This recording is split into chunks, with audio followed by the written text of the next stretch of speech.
Bueno, buenos días. Empezaremos con la clase de hoy, que es un tema muy bonito, que es el tema de sueño y vigilia. En la primera clase de motivación y del sistema límbico, hemos visto una estructura que es bastante interesante y que es la que va a ser la participante, la activa en este proceso que es el de sueño y vigilia, ¿no? Entonces, recordaremos con este grafiquito que teníamos una formación que se llama sistema reticular activador o sistema reticular ascendente, que es un conjunto de fascículos nerviosos y grupos neuronales, ¿no? O núcleos, en los cuales se va a diferenciar dos partes. Una primera parte que es la excitadora y una segunda parte que es la inhibidora. En esa parte excitadora eh, vamos a tener núcleos tan importantes como el giganto celular, ¿no? Y va a estar ubicada básicamente entre el mesencéfalo y la protuberancia. Y una porción inhibidora que está situada a nivel vulvar, donde van a destacar principalmente los llamados núcleos del RAFE, ¿no? Entonces, resumiendo, tenemos la formación reticular ascendente o reticular activadora que le llaman, y que tiene dos porciones, una porción excitadora en el área mesencéfalo-pontina y otra inhibidora en el área vulvar. Está conformada por múltiples conexiones, ya sean aferentes o eferentes, hacia áreas superiores del encéfalo y también hacia la médula espinal. Vamos a ver ahora la parte excitadora.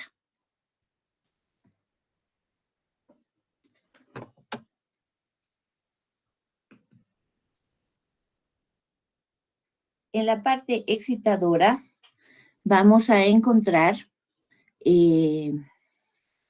una especie de impulsor que va a estar situada en esta área, ¿no? Es una parte activadora, es una parte que va a permitir generar, por decir así, su propio pulso y además enviarlo hacia las áreas superiores, ¿no? Y va a tener, obviamente, las vías ascendentes y descendentes como la parte inhibidora también. Va a recibir información de tipo sensitivo, como hemos visto en la anterior clase, de varias fuentes, ¿no? De varias fuentes, ya sean superiores o inferiores, ¿no? Ahora, su activación va a depender de la cantidad y el tipo de señales que recibe. En esto del tipo de señales, obviamente las nociceptivas van a ser las más importantes, ¿no? Las que más van a activar.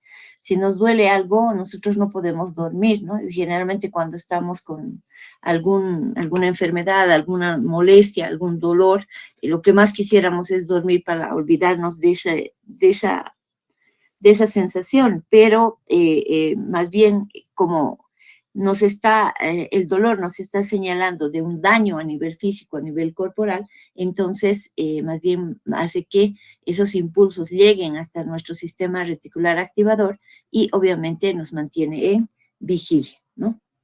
Y va a haber también una señal de retroalimentación de señales que regresan de la corteza, ¿no? Entonces, este sistema reticular activador, ya en su parte excitatoria como inhibitoria, tiene constantemente ese flujo de retroalimentación.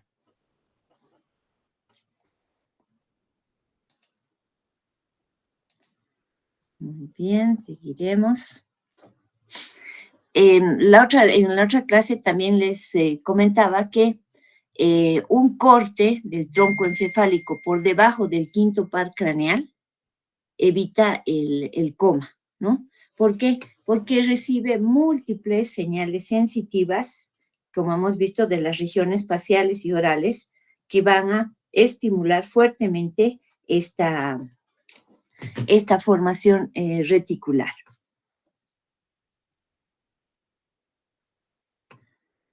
Ok, entonces seguimos.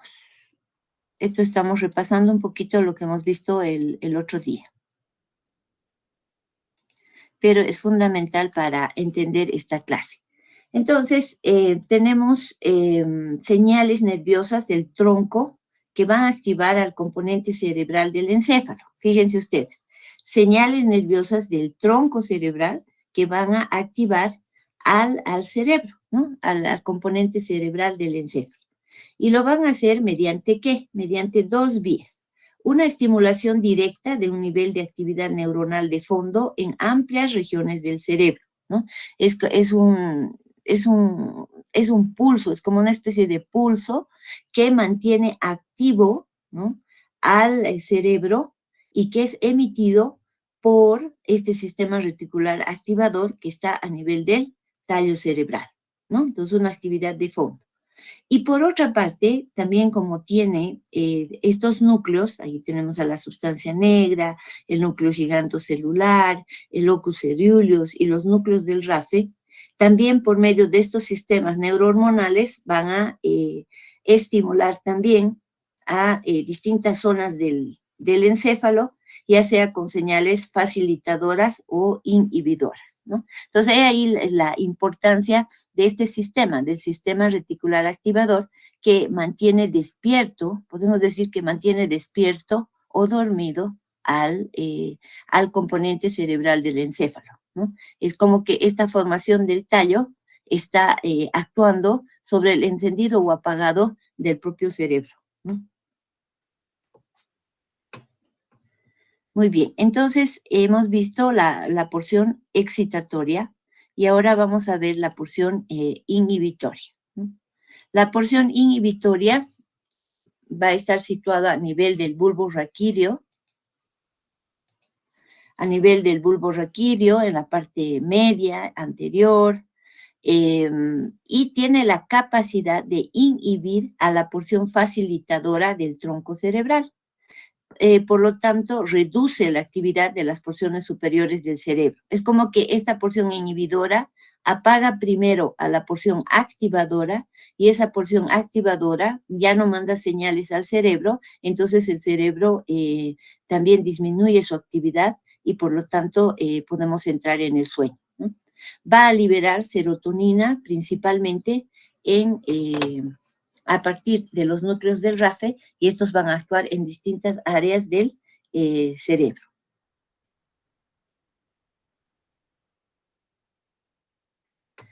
Muy bien, veremos ahora un poquito la cuestión de con quién se conecta estas áreas excitadoras, esta formación reticular.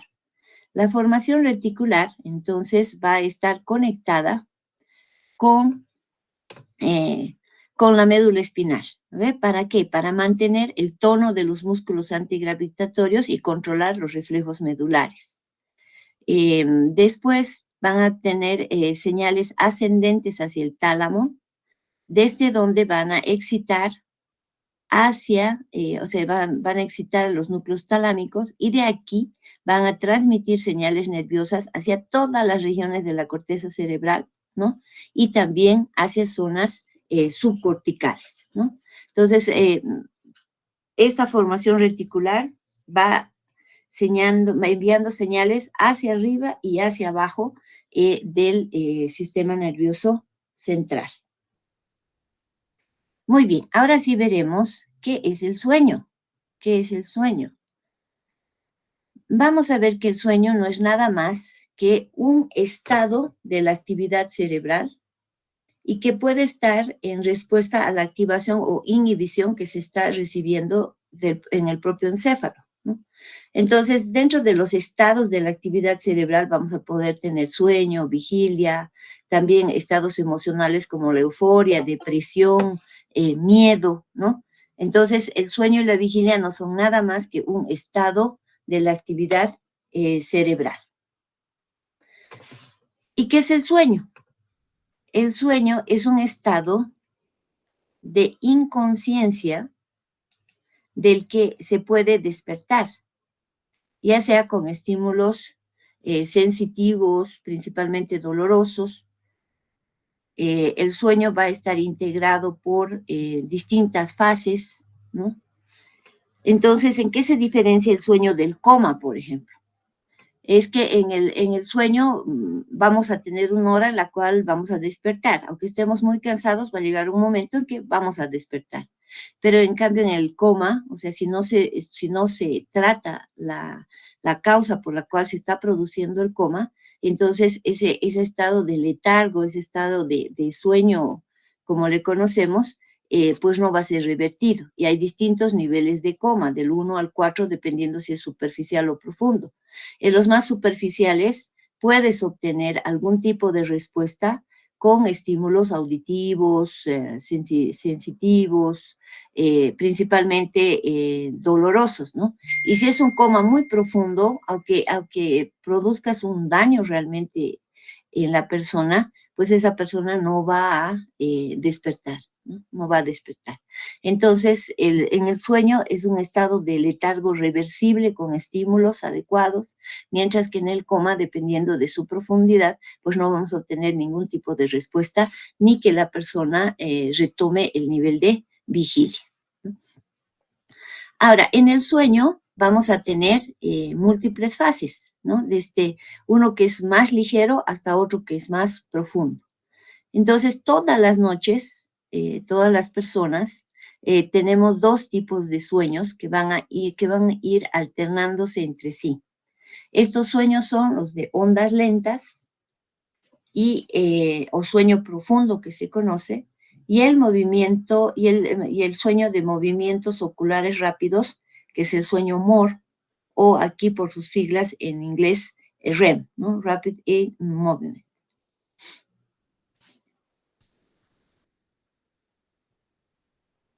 Entonces decíamos que el sueño de ondas lentas, que es también eh, el sueño profundo, porque se le llama de ondas lentas porque, perdónenme, voy a admitir un ratito. Ya, ya, entonces los dos tipos de sueño, el sueño no REM, que sería el sueño de ondas lentas, el sueño profundo, todo eso, es el que va a presentar en el electroencefalograma unas ondas denominadas lentas, ¿no? Lentas, que son muy potentes y tienen una frecuencia, menor a la que vamos a tener en la vigilia.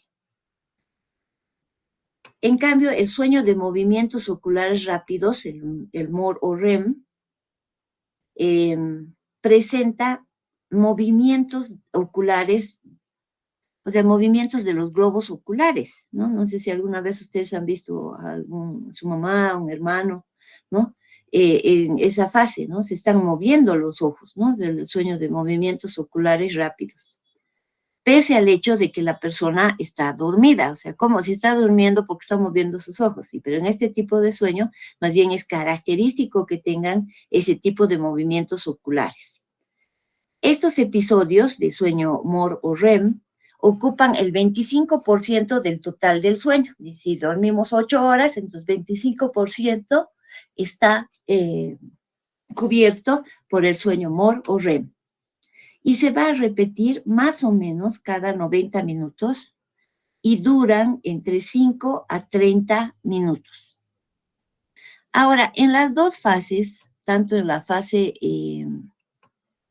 MOR y en la fase no MOR, es decir, en la fase del sueño con movimientos oculares rápidos y la fase del sueño sin movimientos oculares rápidos, se producen en sueños, lo que nosotros llamamos soñar, ¿no? Ayer me he soñado que gané una bicicleta, digamos, ¿no? Entonces eso en realidad es un ensueño.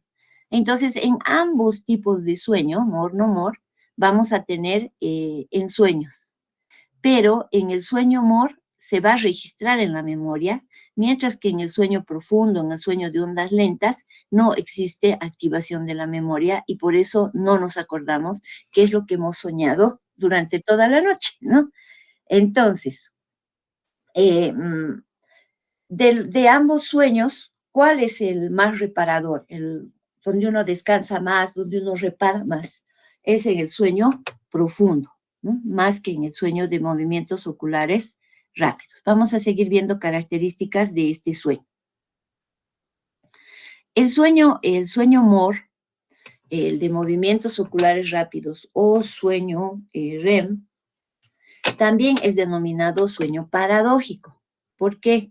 Porque es un sueño desincronizado, un sueño en el cual cuando nosotros le tomamos el electroencefalograma, vamos a ver ondas beta, o sea, ondas de vigilia, ¿no? Ondas de vigilia. Entonces, pero ¿cómo es que tiene un registro de vigilia si él está dormido, ¿no? Por eso es que se le llama a este sueño paradójico o sueño desincronizado, ¿no? Ahora, si tenemos una persona somnolienta, ¿no? Bien somnolienta, bien cansada, los episodios de sueño REM son cortos, ¿no?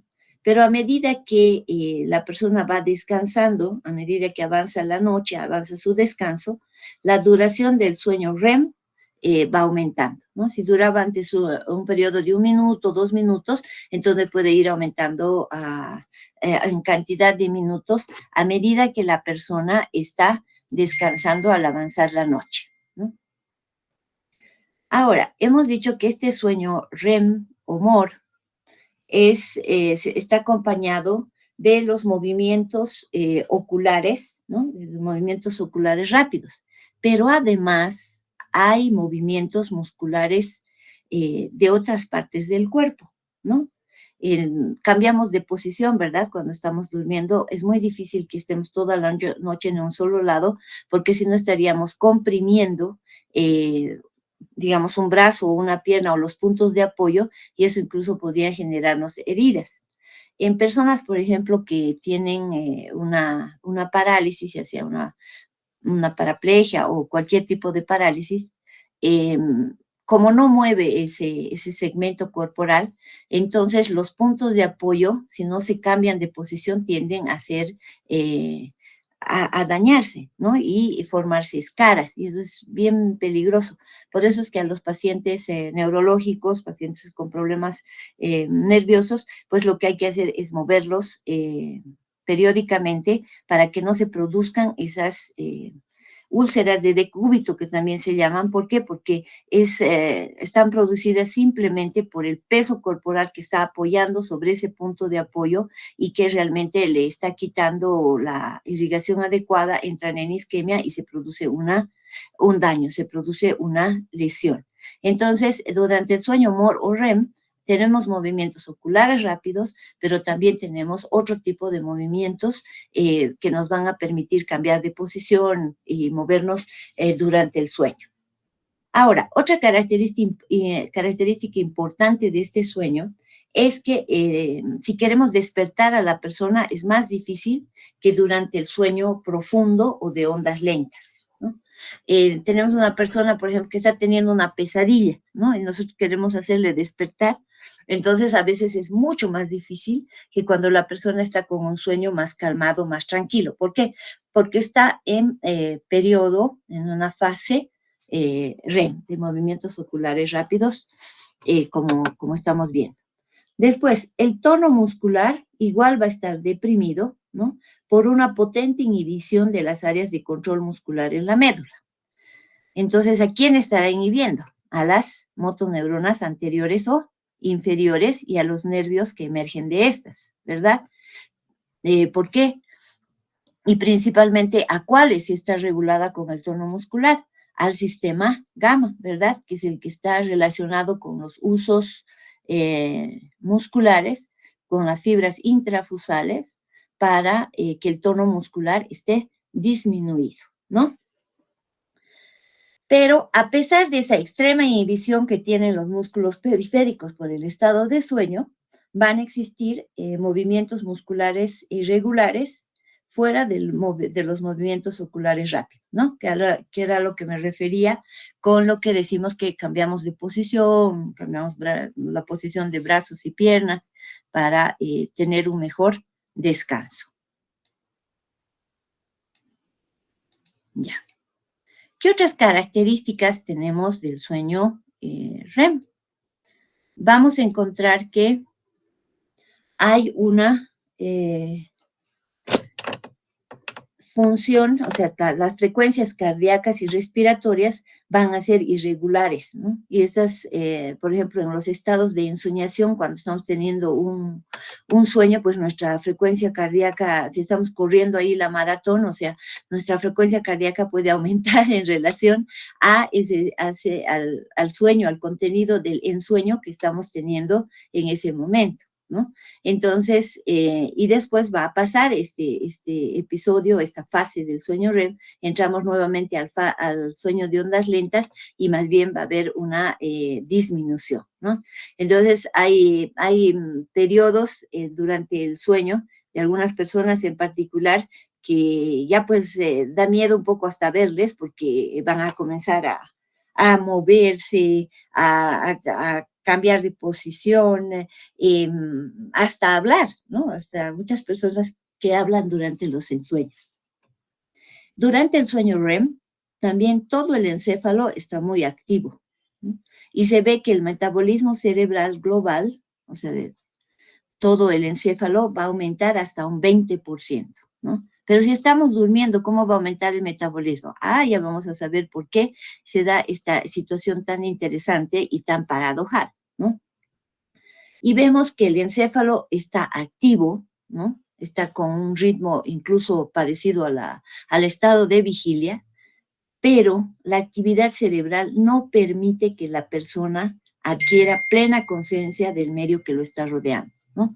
Aunque en esta fase REM el encéfalo está activo, no se va a permitir que la persona tome conciencia, o sea, que entre al estado de vigilia, ¿no? Por eso todas son estas sus características de que es llamado sueño paradojal, ¿no? Porque tiene características de vigilia, pero mientras está profundamente dormido. Bueno, seguiremos entonces ahora con el sueño no REM.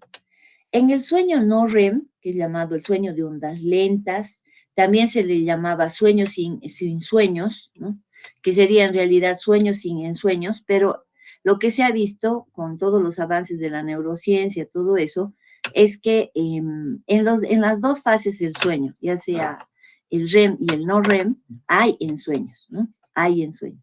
Solo que los patrones de memoria, la memoria no está activada en este sueño no REM, que por eso nosotros no recordamos que hemos ensoñado en esas fases del sueño de ondas lentas o sueño profundo. El sueño no REM es muy reparador, ¿no? Y también va a estar asociado a un descenso del tono vascular periférico y de otras funciones vegetativas del cuerpo, ¿no? Por el contrario, que veíamos que en el sueño REM puede haber incluso aumentos de la frecuencia cardíaca, aumentos de la frecuencia respiratoria en relación a los ensueños que se están presentando en esa fase, ¿no? En cambio aquí es un sueño el más reparador porque están poniéndole en off a la mayoría de las funciones. Hay una reducción, por ejemplo, del 10 al 30% en la presión arterial, la frecuencia respiratoria y el índice metabólico, ¿no? Por ese estado de descanso. Puede existir aquí ensueños y hasta pesadillas, pero no se van a recordar porque no está consolidada, no se consolida en la memoria. Muy bien. Ahora, ¿cómo es que nosotros entramos a ese sueño o a esas fases? ¿Cómo cambiamos esas fases de sueño y vigilia? ¿Cómo cambiamos? ¿A qué se debe? ¿Cómo se produce eso? Hay múltiples teorías y hay, dentro de estas, se va a tomar una que es la teoría pasiva del sueño, otra que es la teoría activa del sueño, y vamos a ir viendo esto a continuación. En la teoría pasiva del sueño, las áreas excitadoras de la parte superior del tronco del encéfalo, es decir, protuberancia y mesencéfalo, la porción activadora, ¿se acuerdan? Según esta teoría pasiva del sueño, simplemente acaban cansadas después de que la persona estaba todo el día despierta y como consecuencia quedaban inactivas, ¿no? O sea que esa porción activadora del sistema reticular ascendente, al estar despierta todo el día se cansaba y bueno, con esta teoría, entonces le decía al encéfalo, o sea, ya no mandaba esas señales activadoras al tálamo y del tálamo no eran activados esos núcleos y no se mandaba la actividad o esos impulsos nerviosos hacia la corteza cerebral simplemente por cansancio, ¿no? Entonces, esta es la teoría pasiva del sueño. Pero hay que considerar también que tenemos en la formación reticular también núcleos, ¿no? Y los núcleos producen neurotransmisores. Y uno de los neurotransmisores más importantes relacionados con el sueño es la serotonina, ¿no? Entonces, todo es todavía una discusión, digamos, no es que ya se ha llegado completamente a definir cuál es la teoría exacta que produce el sueño, pero hay que ver el juego que tienen, no solamente la actividad eléctrica en sí misma, sino también el rol de los neurotransmisores, que son los que también juegan un papel protagónico en el sueño. Entonces, recordemos que teníamos, aquí es el esquemita del sistema reticular activador, varios núcleos, ¿no? Y tenemos los núcleos del RAFE en el bulbo que producen serotonina. Cuando se estimulan estos núcleos del RAFE y se produce la secreción de serotonina, se produce sueño, ¿no? ¿Y qué son estos núcleos del RAFE? Una pequeña lámina de neuronas muy especializadas que están situadas en la línea media del bulbo. Va a tener fibras eferentes hacia la formación reticular, o sea, vía formación reticular, obviamente, hacia el tálamo, hipotálamo, y otras también van a descender hacia la médula espinal y acaban donde hemos dicho previamente, en las astas posteriores, donde inhiben las señales sensitivas recibidas, incluido las del dolor. Entonces, aquí no solamente estamos viendo que hay señales de la formación reticular para el área motora, para el tono muscular, sino también para una disminución de la función de las señales sensitivas, de las neuronas sensitivas del asta posterior de la médula. ¿Por qué? Porque durante el sueño pues estamos durmiendo, ¿no? Estamos descansando, entonces tiene que disminuir tanto la función sensitiva como la función motora. Entonces, en esta teoría pasiva del sueño, era simplemente un cansancio del área excitadora de la función reticular, ¿no? Pero no consideraban el efecto que tiene la serotonina producida por los núcleos del RAFE para producir sueño. Ya. Sí, existen, además de estas áreas que son las más importantes, hay algunas áreas que también producen sueño. Por ejemplo, el núcleo del tracto solitario puede generar sueño. Puede producirse también sueño si estimulamos algunas áreas del diencéfalo. ¿Qué áreas del diencéfalo? La porción rostral del hipotálamo en el área supraquiasmática. Y también ahí se produce sueño en una zona en los núcleos de proyección difusa del tálamo también. Entonces, tenemos la formación reticular, pero también tenemos otras áreas que pueden producir sueño, ¿no? Es como que en el diseño que tenemos, ¿no? Tenemos el área A y una área B, ¿no? Tenemos el plan A y el plan B, ¿no? Si pasa algo con la formación reticular, no, entonces hay otras áreas que pueden producir también sueño. ¿Qué pasa si se produce, por ejemplo, una lesión de los núcleos del RAFE, ¿no? ¿Qué ocurre? Una lesión de los centros que favorecen el sueño, principalmente los núcleos del RAFE y los que acabamos de nombrar, puede producir un estado de vigilia muy intenso. Las lesiones del RAFE y lesiones bilaterales del área supraquiasmática, el rostro medial en el hipotálamo anterior, puede producir también un estado de vigilia intensa. Los núcleos reticulares excitadores del mesencéfalo y la parte superior de la protuberancia, o sea, la porción excitadora del sistema reticular, parecen quedar liberados de la inhibición de los núcleos de RAFE, de la inhibición de la parte inhibidora, ¿no? Lo que origina esta situación de marcada vigilia, ¿no? Las lesiones en el hipotálamo anterior también pueden provocar un estado de vigilia permanente en el cual el animal acaba muriendo de agotamiento. Entonces tendríamos aquí, ya entrando a la teoría activa del sueño. En la teoría activa del sueño, vemos que hay un juego entre la porción inhibidora y la porción excitadora, entre la porción vulvar y la porción pontomesencefálica, en la cual la porción inhibidora manda señales inhibitorias al área excitatoria, ¿no? Es divertido cómo funciona el sistema nervioso, ¿no? Entonces, una porción inhibitoria manda un estímulo inhibitorio, o sea, señales inhibitorias a la porción excitadora del sistema reticular activador. Y con eso deprime esa excitación que tiene el área excitadora sobre el tálamo, y al no ser el tálamo excitado, entonces no manda las señales de prendido hacia la corteza cerebral para mantener la vigilia, ¿no? Entonces hay un juego entre la área inhibitoria y el área excitatoria. Y el área inhibitoria tiene efectos inhibitorios sobre el área excitadora. A ver, pasaremos a la siguiente entonces.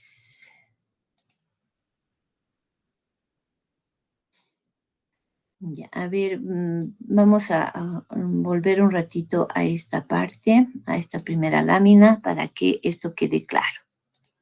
Ya, entonces fíjense que tenemos aquí la formación reticular con sus fibras y con sus núcleos.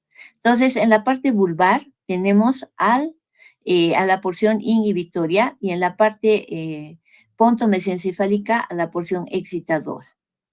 En la teoría pasiva del sueño nos dice que esa área excitadora, la pontomesencefálica, pues se cansa, porque todo el día ha estado despierta, se cansa y listo. Ya no envía esas señales activadoras que necesitaba mandar al tálamo óptico, y del tálamo óptico esas señales llegaban hacia la corteza cerebral, ¿no? Eso dice la teoría pasiva del sueño. Pero por otra parte, tenemos la teoría activa del sueño, en la cual hay un juego entre la parte inhibitoria y excitatoria, y también hay una actuación de los neurotransmisores, como la serotonina. Entonces, eléctricamente, la porción inhibidora va a mandar señales de inhibición a la porción activadora pontomesencefálica, y por lo tanto va a disminuir las señales excitatorias hacia el tálamo, y el tálamo ya no va a mandar esas señales excitatorias hacia la corteza cerebral, y con eso se produciría el sueño, ¿no? Además, que se llama la serotonina, al ser liberada por la porción inhibitoria, también va a producir sueño en distintas áreas donde existan receptores específicos para ella, ¿no? Produciendo sueño. Muy bien, volveremos a donde estamos. No, aquí ya hemos pasado.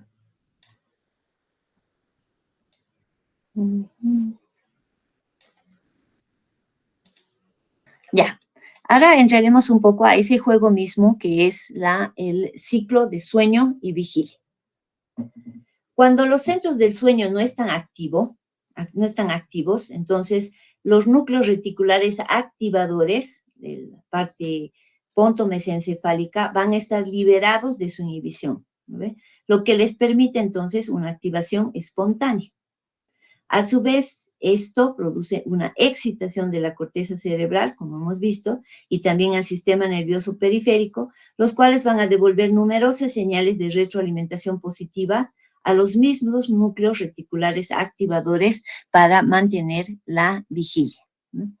Entonces, en la teoría activa del sueño, tenemos ese juego entre la parte excitatoria e inhibitoria y un juego a nivel de los neurotransmisores. La acetilcolina, la dopamina, ¿no?, y la noradrenalina nos van a tener un efecto más sobre la vigilia, ¿no? Mientras que la serotonina tiene un efecto en el sueño.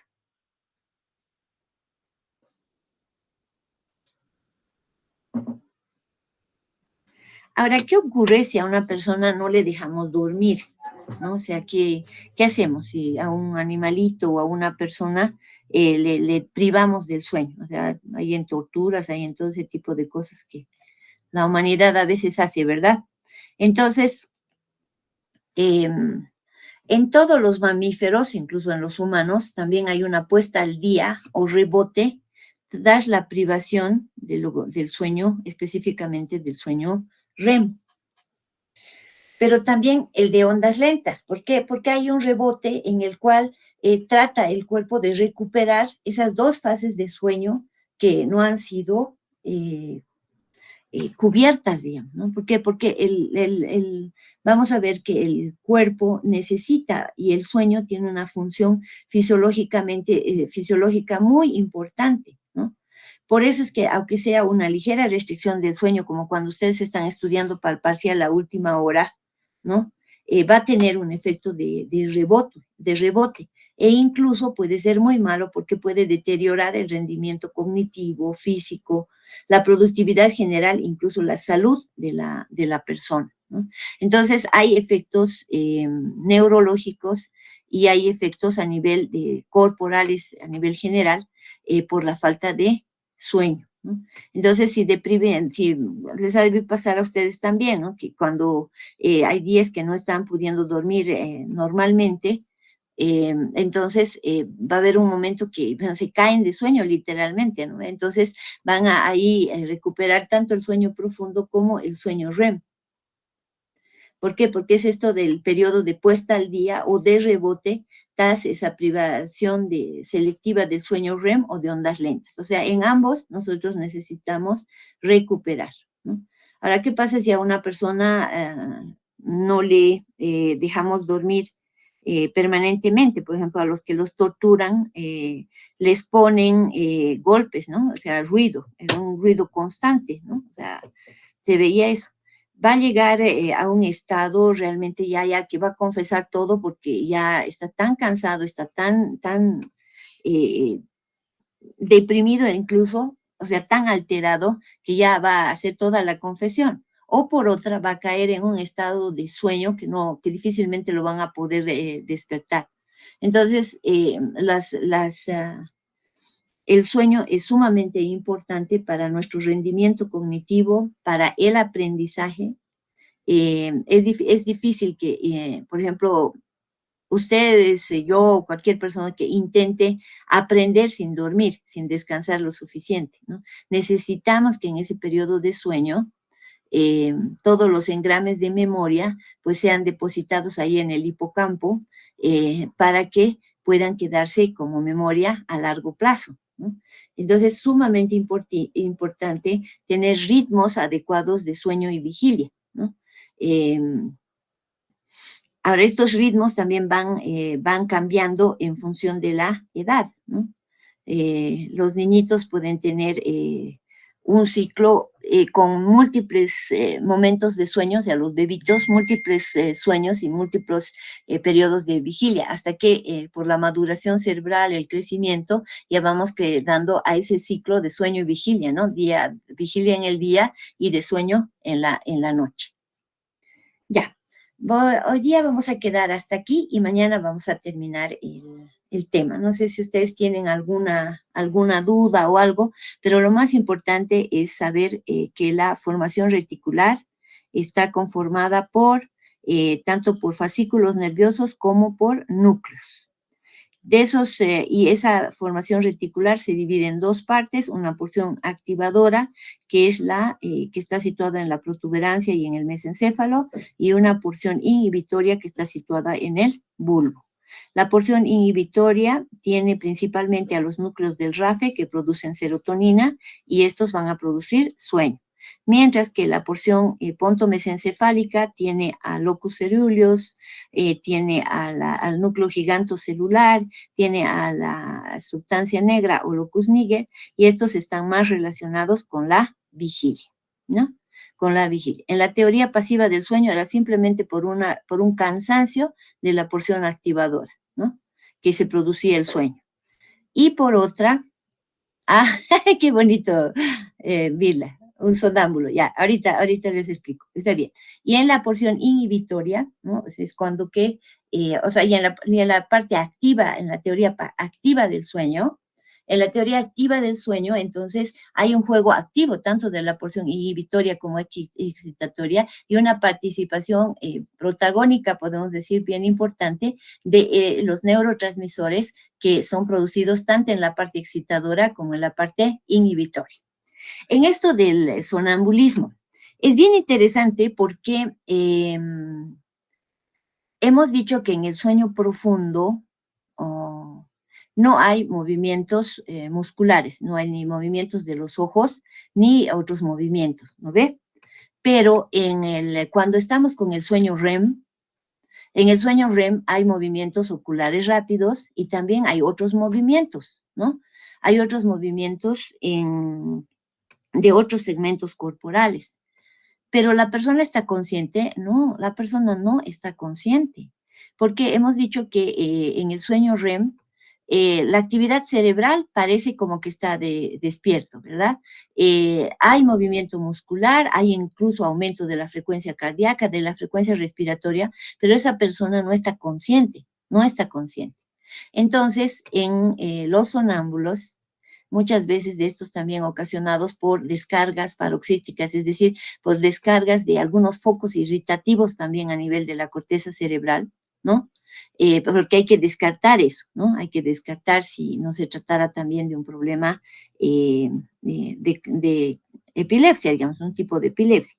Entonces, digamos que este sonámbulo está, ya no tiene ese foco irritativo. Entonces, ¿cómo se puede explicar que se levante y camine? Ahorita, en diciembre hemos ido al río Itenes y ahí hemos encontrado a una chiquita de 12 años que tenía esas crisis como de sonambulismo y se quería meter al río Itenes, que es una cosa enorme, donde hay hasta que se llama, no cocodrilos, porque no tenemos cocodrilos aquí, sino caimanes, donde hay caimanes, hay serpientes, hay de todo, ¿no? Y quería ir a las 4 o 5 de la mañana, se levantaba y se quería ir al río, o sea, se podía morir ahí o ser comida de alguien, ¿no? Entonces, ¿eso era sonambulismo o era una crisis epiléptica? En el caso de la chiquita fue una crisis epiléptica, ¿no? O sea, un tipo de crisis psicomotoras que te permite, digamos, actuar como si estuvieras despierto, moverte, hacer todo y tener unas conductas de tipo anómala de la cual la niña no tenía conciencia, ¿no? Pero en el sonambulismo, o sea, que donde no se encuentra, digamos, esos focos irritativos a nivel cortical. Puede ser simplemente que en el sueño REM, como tiene actividad muscular, entonces la persona se levanta y comienza a caminar. Entonces está en un periodo REM. Y una de las formas que se ha visto para que no ocurra eso, porque nadie va a estar vigilando todas las noches y todos los días y todas las horas, les ponen al pie de su cama un bañador con agua, ¿no? Entonces, ese bañador con agua, el contacto, o sea, el estímulo del agua fría, ¿no? Es tan fuerte que entonces le permite despertar y ya no sigue con la crisis. Entonces, del sonambulismo, si no hay un foco irritativo, podríamos ver que es nada más que una exacerbación de los movimientos en el sueño REM, ¿no? porque no hay y no va a haber, no lo termina de despertar. Hemos dicho, el ritmo electroencefalográfico es como de vigilia, pero no está despierto. El ritmo electroencefalográfico está muy activo, ¿no? Parecido al de vigilia, pero esa persona no está despierta, ¿no? Es como que el estado de conciencia, de estar conscientes del medio que nos rodea, esa pequeña parte no está activada durante el sueño REM, ¿no? Entonces hay esas dos posibilidades en un sonámbulo, ¿no? Y bueno, lo interesante o lo que las personas que presentan eso, o los familiares, dicen, viene a buscar agua, ¿no? Viene a buscar agua. Entonces, bueno, le pongamos agua ahí al pie de su cama para que despierte. ¿Listo? Bueno, nos vemos mañana entonces. Que estén bien. Un abrazo. Doctora, una consulta. Ah, sí, dime. Cuando una persona tiene anemia y mucho sueño, ¿qué parte de toda la estructura del encéfalo y la médula se encuentra dañada o alterada? No, ahí el problema de base no es a nivel cerebral, a nivel encefálico, a nivel nervioso. Ahí en la anemia hay un déficit de glóbulos rojos. Si hay un déficit de glóbulos rojos, entonces hay una menor cantidad de oxígeno que está siendo transportado. Y el encéfalo es sumamente eh, dependiente de la cantidad de oxígeno. Hemos visto que en las personas que tienen un accidente, ¿no?, en el que se priva al encéfalo de oxígeno, pueden resistir solamente 4 minutos, 4, máximo 5 minutos, sin el aporte de oxígeno necesario. Entonces, si tenemos una persona con un nivel de anemia importante, la cantidad de oxígeno que está recibiendo ese cerebro no es el adecuado. Y si no tiene oxígeno, pues el cerebro tampoco puede funcionar. Entonces, esto produciría una disminución, una reducción de las funciones corticales, ¿no? Y la persona estaría en un estado más de somnolencia casi permanente, ¿no? Dependiendo del nivel de anemia. Pero ahí la causa básica es la menor cantidad de glóbulos rojos que transportan menor cantidad de oxígeno a ese cerebro que siempre es ávido de oxígeno para funcionar. ¿Listo? No sé si tienen otra pregunta más. ¿Cuál era la diferencia entre el sueño y el ensueño, por favor? Ah, el sueño y el ensueño. Lo que nosotros en el lenguaje popular llamamos sueños, ayer he soñado que he ganado el premio Nobel, ¿no? O ayer me he soñado que se llama, que me sacaba 35 en fisiología, digamos, ¿no? Entonces, eso, o cualquier sueño, ¿no? Que estaba comiendo un pastel, digamos, o cualquier sueño que ustedes tengan bien procesado, en realidad se llaman ensueños, esos son los ensueños, porque sería el sueño es un estado de activación, como hemos dicho, es un estado de activación del encéfalo, ¿ve? Entonces, simplemente esto es denominación, nada más que denominación. El ensueño sería lo que nosotros le llamamos sueños, los sueños que tenemos. ¿Por qué? Porque el sueño es un estado de inconsciencia, nada más que un estado de la actividad cerebral, ¿no? Para diferenciar de sueño y vigilia. O sea, porque si no podríamos entender que que el otro estado de la vigilia es el que está soñando toda la noche, digamos, y eso no es cierto. ¿Por qué? Porque estamos en una etapa estamos durmiendo, pero ahí tenemos ensueños, o es que estamos durmiendo y tenemos sueños, o sea, en nuestro lenguaje popular. No sé si quedó claro, Lorena. Muchas gracias, doctora. Una última pregunta. Dime, corazón. Ujú. No entendí, ¿en las pesadillas se despierta la persona rápido o se despierta lento? ¿Y por qué? No, más bien cuando las personas tienen pesadillas es más difícil de que despierten, ¿ya? Es mucho más difícil.